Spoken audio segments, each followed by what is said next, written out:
시청자 여러분 안녕하십니까? 오늘 우리 반도체 산업의 미래를 좌우할 수 있는 긴박한 소식이 미국 의회로부터 전해졌습니다. 미국이 중국의 이른바 반도체 굴기를 완전히 꺾어놓기 위해 더욱 촘촘하고 강력한 수출 통제 법안 심사에 착수했다는 소식인데요. 미국의 대중국 압박 수위가 동맹국까지 강제로 끌어들이는 수준으로 높아지면서 중국의 대규모 생산 거점을 둔 삼성전자와 SK하이닉스 역시 상황을 예의주시하고 있습니다. 오늘 뉴스에서는 이번에 발의된 법안의 핵심 내용과 우리 기업들에 비칠 명과 암을 집중적으로 분석해 보겠습니다. 미국 현지 시각으로 22일 미 하원 외교위원회는 매치법, 즉 다자간 하드웨어 기술 통제 정렬법을 포함한 인공지능과 반도체 관련 수출 통제 법안들을 묶어 심사에 들어갔습니다. 상원에서도 이미 이달 초 같은 이름의 법안이 발의되어 속도를 내고 있는데요. 이 법안의 핵심 골자는 명확합니다. 미국의 대중국 반도체 장비 규제를 미국 기업뿐만 아니라 한국, 네덜란드, 일본 같은 동맹국 기업들에도 똑같이 적용하겠다는 것입니다. 법안에 따르면 동맹국들은 법 시행 후 240일 안에 미국과 같은 수준의 수출 통제 조치를 도입해야 하며 만약 보도를 맞추지 않을 경우 미국 정부가 직접 규제를 확대 적용할 수 있는 강력한 권한을 갖게 됩니다. 한마디로 중국으로 향하는 모든 반도체 장비의 우회 조달 통로를 완벽히 차단하겠다는 선언입니다.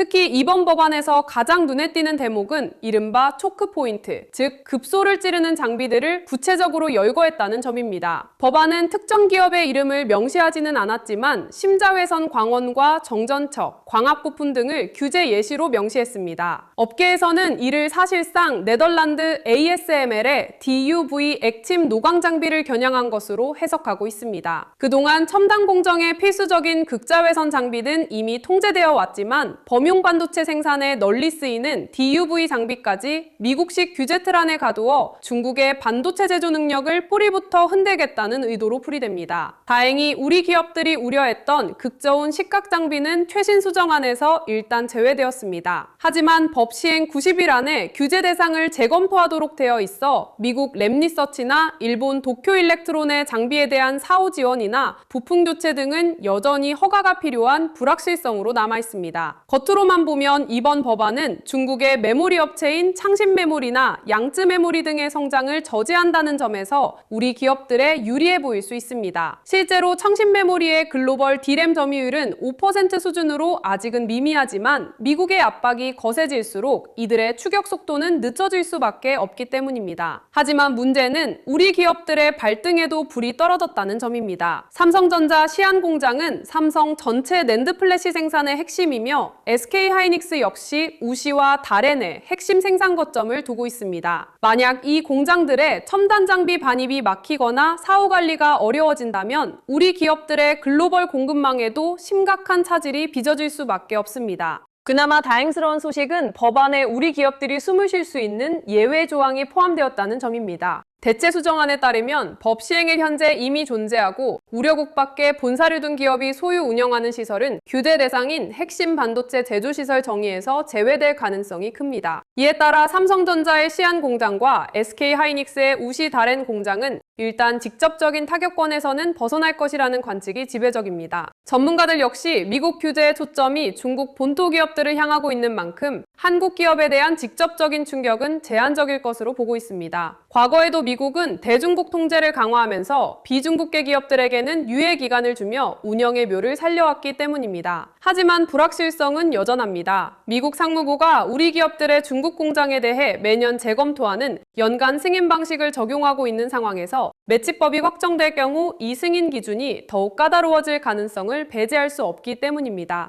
결국 미중 패권 전쟁의 소용돌이 속에서 우리 반도체 산업은 기술력 우위를 지키는 동시에 급변하는 미국의 법안 형배를 끝까지 예리하게 지켜봐야 하는 숙제를 안게 되었습니다. 오늘 준비한 소식은 여기까지입니다. 시청해주신 여러분 고맙습니다.